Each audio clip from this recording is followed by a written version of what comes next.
Kita kenapa tax planning ini buat UMKM, apalagi UMKM. Sekarang UMKM banyak sekali kemudahan yang diberikan oleh pemerintah, ya, dari mulai izin usahanya.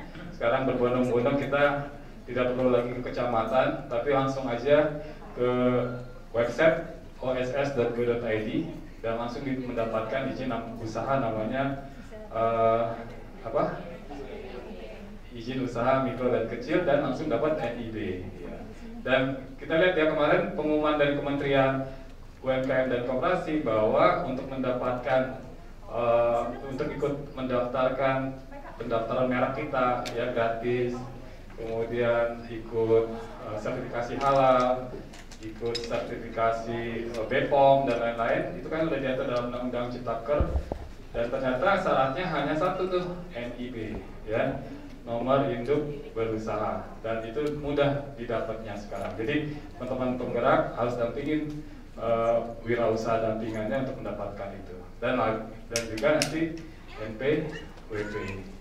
Dan kalau kita sudah tertib administrasi, insya Allah kita bikin tax planning. Tax planning adalah merencanakan pembayaran pajaknya, ya. Kita kalau udah punya NPWP, kita harus sudah mempunyai kewajiban untuk kita bayar. Dan nggak usah khawatir, UMKM dengan adanya peraturan pemerintah ini sangat memudahkan. Malah yang tadinya 1%, waktu itu saya ikut bantu memperjuangkan tuh untuk supaya dapat 1%.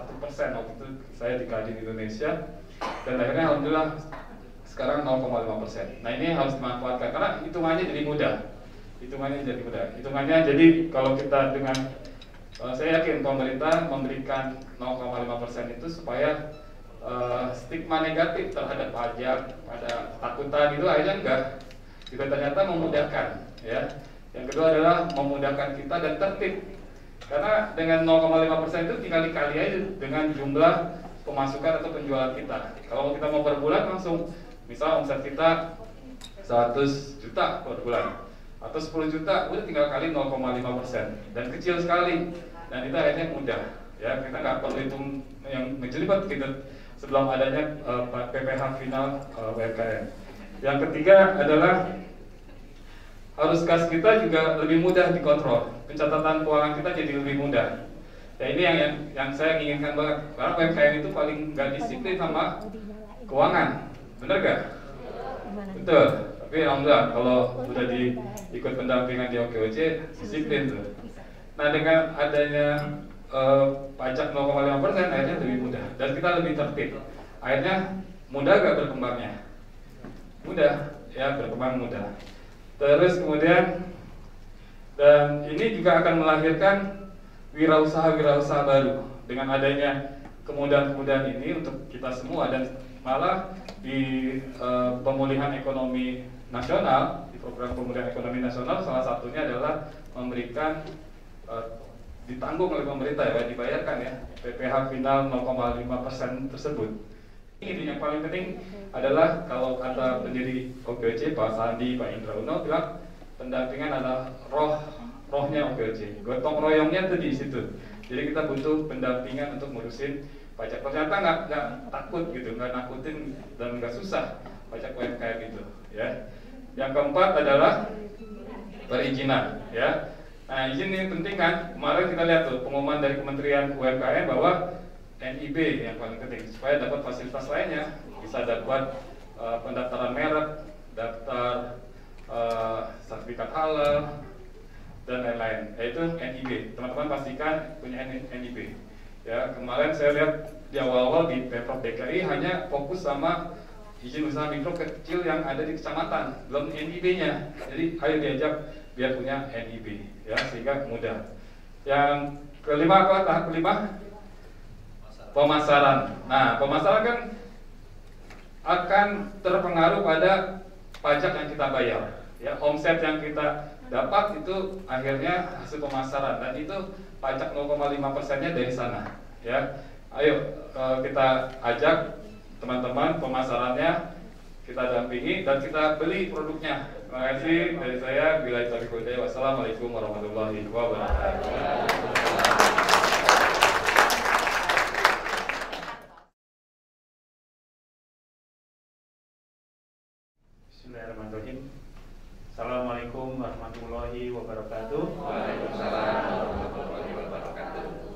kami hormati Pak Iim selaku Ketua Umum OKOC, yang kami hormati Pak Abdul Kondi, yang kami hormati Pak Alwin Mako, Pak Waketum, Pak Sekjen, dan Bapak dan Ibu semua yang hadir di ruangan ini.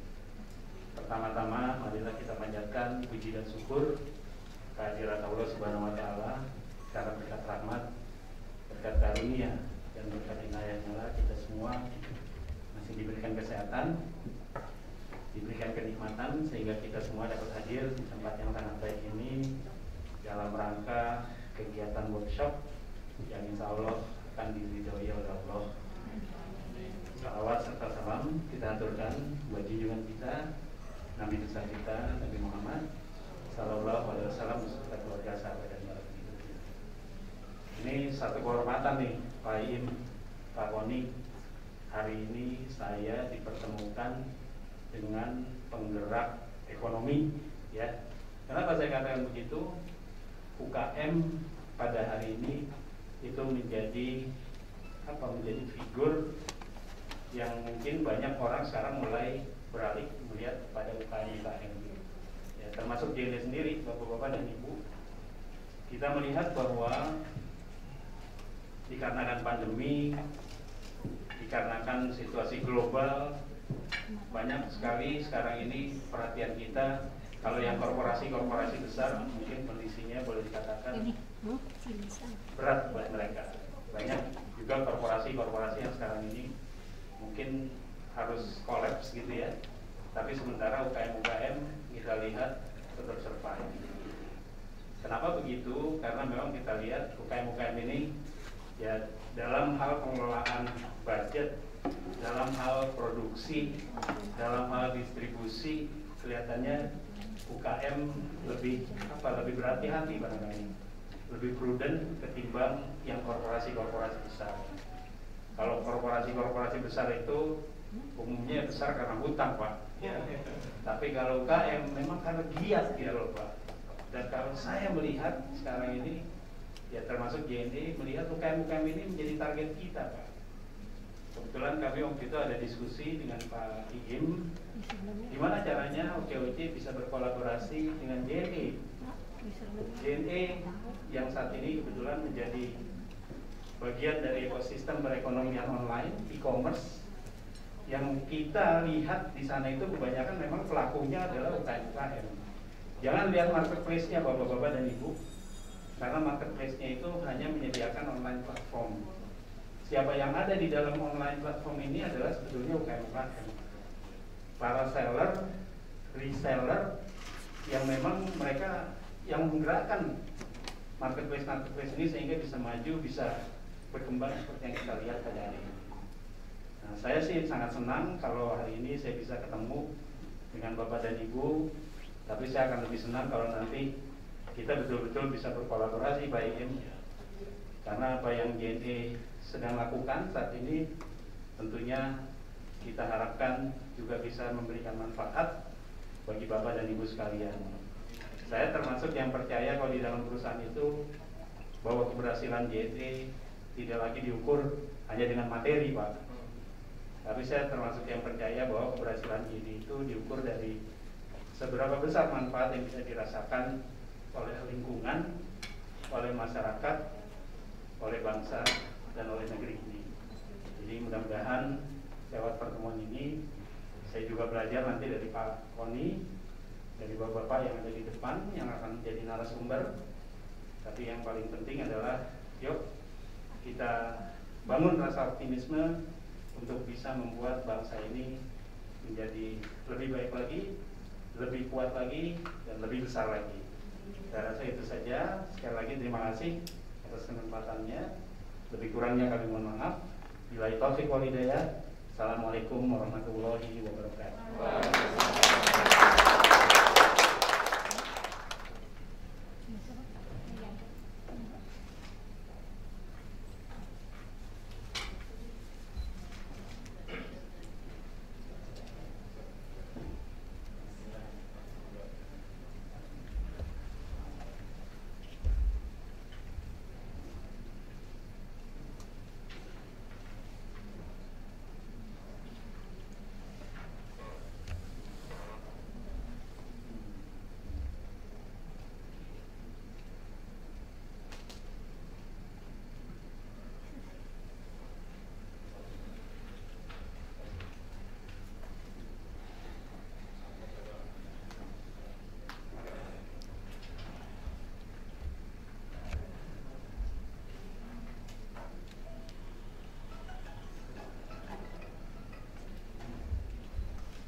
tangan sangat meriah. Oke, terima kasih. Oke, yang kedua.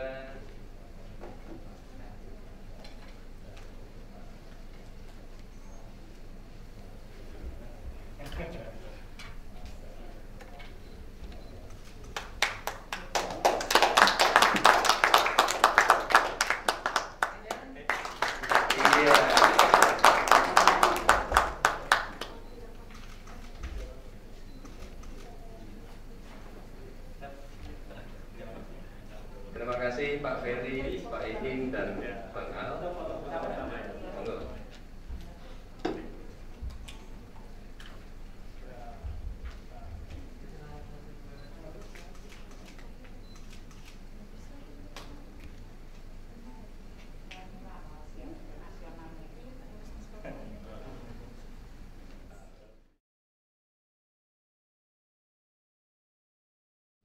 Assalamualaikum warahmatullahi wabarakatuh. Sebelumnya saya ucapkan terima kasih buat Pak Im, buat Pak Tony, buat Pak Ferry juga yang hadir di sini luar biasa sekali. Perlu saya jelaskan sedikit, kami adalah startup dengan beberapa produk. Nah, untuk mendukung UMKM sendiri, kita punya produk yang namanya PayPay. Di sini mungkin bapak-bapak ibu-ibu selama ini menggunakan pencatatan transaksi penjualan pembelian menggunakan manual, dan mungkin saja di antara bapak-bapak ibu-ibu ada yang sudah menggunakan aplikasi sejenis gitu. Nah, apa sih yang membedakan PayPay dengan beberapa aplikasi yang lain? Pertama adalah khusus ya, aplikasi ini kita support juga untuk gerakan OKOC. Ya, minimal kita punya kontribusi buat negara ini, buat UMKM, bahwa kita loh walaupun kecil, kita akan memberikan kontribusi buat bangsa untuk pengembangan ekonomi Indonesia. Bisa ditanyakan hal berikut ke ke email kita di info@paypay.id, dan insya Allah nanti di web ini akan ada FAQ, pertanyaan-pertanyaan yang akan ditanyakan bisa terjawab di situ. Oke, cukup sekian. Assalamualaikum warahmatullahi wabarakatuh. Sekali lagi.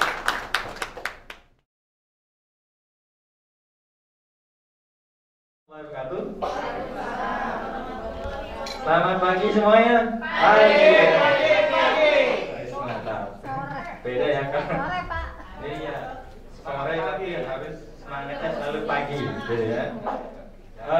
Pertama-tama, alhamdulillah kita panjatkan puji syukur karena Allah SWT. Hari ini kita akhirnya bertemu dengan teman-teman semua, para penggerak OKOC, dalam rangka tentunya sharing mengenai seperti yang sudah di undangan disampaikan tentang tax planning. Salawat serta salam kita panjatkan kepada junjungan sekalian Nabi Muhammad SAW, karena atas beliaulah kita hadir hari ini dalam keadaan yang terang benderang penuh dengan rahmat Allah. Amin, amin, amin. Yang terhormat Bapak Iim Dwi Samsi selaku Ketua Umum OKOC beserta staf dan jajarannya serta seluruh anggotanya. Saya sangat merasa terhormat sekali bisa berdiri di depan ini untuk sama-sama kita sharing. Pajak ini sebuah kewajiban yang kalau kita tidak punya pemahaman secara garis besarnya, khawatirnya justru berisiko bagi kita dan bisnis kita. Gitu ya? Iya benar. Sampai saat ini pun pajak itu masih menjadi momok yang masih menakutkan, karena banyak kasus terjadi gara-gara pajak ada yang bisnisnya bangkrut, gara-gara pajak ada yang ditahan, dipidana, gara-gara pajak kan pajakonline.com. Ketika kemudian semakin banyak aktivitas, mau nggak mau saya harus milih. Tadi undang pajak itu berbeda dengan retribusi. Retribusi ketika kita bayar dapat fasilitas, parkir dapat fasilitas parkir, tapi pajak tidak bisa menuntut. Kita bayar pajak nggak bisa, tolong dong jalan saya diberesin, nggak bisa. Tapi kalau retribusi, bayar parkir dapat fasilitas parkir, bayar reklame, kita bisa pasang reklamenya, gitu ya. Jadi artinya itulah pajak, sifatnya memaksa, tidak mendapat kontraprestasi langsung. Tujuannya memang adalah untuk keperluan negara, memenuhi kebutuhan negara di APBN. Walau secara normatif ya untuk sebesar-besarnya kemakmuran rakyat. Jadi sebenarnya tugas dirijen pajak itu adalah mengkolek dana, mengumpulkan dana untuk memenuhi kebutuhan APBN. Setelah itu penggunaannya adalah masing-masing kementerian. Dananya dari pajak salah satunya, dan 75% lebih anggaran APBN itu dipenuhi oleh dari pajak. Sumber pendapatan. Ya, ini awal lah, ini awal kita bertatap muka. Minimal hari ini kita bisa care, bisa tahu setiap usaha kita punya kewajiban. Ketika sudah punya NPWP kita punya kewajiban karena diatur undang-undang. Itu saja. Terima kasih kepada seluruh tim OPC, Pak Ketum dan jajarannya. Terima kasih kesempatan yang diberikan oleh kami. Mohon maaf jika ada kesalahan kekurangan dalam penyampaian. Kita akan lanjut pertemuan berikutnya, dan saya akhiri. Wassalamualaikum warahmatullahi wabarakatuh.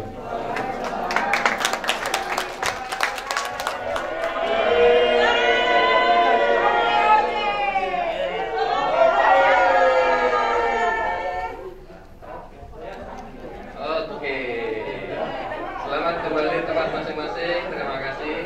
Sampai bertemu pada yang akan datang. Terima kasih Muka TV ya, Muka TV, terima kasih. Terima kasih juga pada kawan-kawan pajak online.